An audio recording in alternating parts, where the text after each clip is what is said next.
Let's take a look at these problems. First, take a look at number 41. We've got square root of 9x minus 9 plus the square root of 4x minus 4. Well, first thing we want to do is factor out GCF. These both have a 9 in common, so I factor that out. It gives me x minus 1. These both have a 4 in common, so I factor that out, and that gives me an x minus 1. Now 9 I can rewrite as 3 times 3 times x minus 1. 4 is 2 times 2 times x minus 1. Remember, with square root, we're looking for a pair of somethings. Here's a pair of 3's, so they're going to come out as a single 3, and here's a pair of 2's. They'll come out as a single 2. So we're going to have 3 square root of x minus 1 plus 2 square root of x minus 1. And if your radicals are the same, including the index, then you add or subtract the numbers that are out in front. In this problem, 3 plus 2 gives us 5 square root of x minus 1. And that's our answer. Number 61.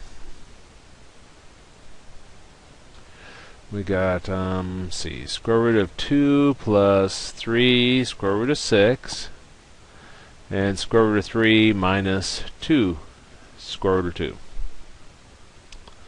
Well, I'm going to take my first radical here, the square root of 2. I'll multiply it times the square root of 3 and times negative 2 square root of 2. And I'll take this 3 square root of 6 and multiply it times the square root of 3 and times the negative 2 square root of 2. Let me write out what I just said. Square root of 2 times square root of 3. Square root of 2 times negative 2 square root of 2. 3 square root of 6 times square root of 3. And 3 square root of 6 times negative 2 square root of 2. Well, over here, square root of 2 times square root of 3 gives us square root of 2 times 3. Here we multiply what's out in front. We've got the invisible 1 here, so 1 times negative 2 gives us negative 2. And square root of 2 times square root of 2 gives us square root of 2 times 2. This one, we got the 3 just stays out in front, and square root of 6 times square root of 3 gives us square root of 6 times 3. And our last piece here, multiply numbers out in front. 3 times negative 2 is negative 6, and square root of 6 times square root of 2 is square root of 6 times 2. Now we're looking for a pair of somethings. There's nothing I can do here. 2 is prime, 3 is prime. So I might as well just multiply them together, and that gives us square root of 6. Now in this radical, we got a pair of 2's. So a pair of 2's is going to come out in front as a single 2. So I got minus 2 times 2 plus 3. And 6 I can rewrite as 2 times 3, then this 3 carries down. Minus 6, and then this 6 I can rewrite as 3 times 2, and that 2 carries down. Now remember, we're looking for pairs of something. Here's a pair of 3's. Those are going to come out in front as a single 3. And here's a pair of 2's. They're going to come out in front as a single 2.